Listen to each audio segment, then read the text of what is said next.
So this door measures 78.5 inches. So you'll have a rough opening of 80 inches. This door is 24 inches and you'll have a rough opening of 25 inches. So this piece here is the bottom adjustment. This goes in the bottom of the door so we can adjust the door up or down. Especially when there's two doors, you can make them both even by doing that adjustment. So you'll just take the hole that's on the side of the door you're installing and you'll tap your bottom adjustment piece in. These are top spring pivots. You'll need 2 of them for the top. So when you're installing the top spring pivots, find a socket, something round that's going to fit in so it doesn't damage it. Tap them both into place. So when you're fastening the bottom bracket on, make sure you center it onto your bottom of your frame. Just put it right in the middle. There's 3 screws.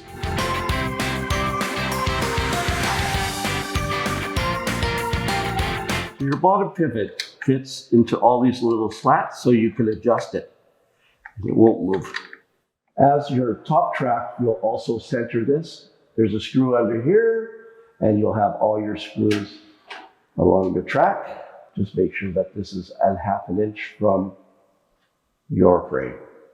Top bracket here does unscrew and this plate does adjust so you can adjust your door so that it has movement in your frame.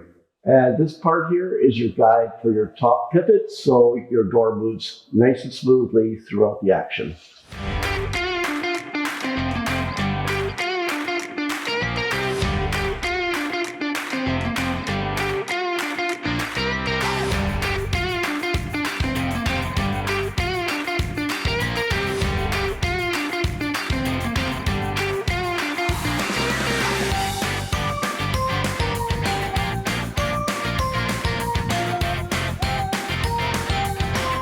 So there's a few places you can install this.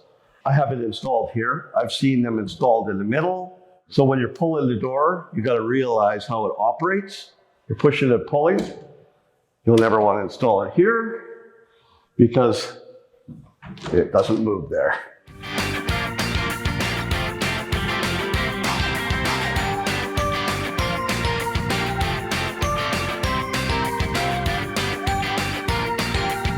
If you are finishing off the casing, what you're going to want to do is you're going to want to cover this area. So you're going to put a trim board all along here. This one is going to cover the track, but you still need room lifting the door up and down. And then you're going to put your outside casing on and then finish it off nicely.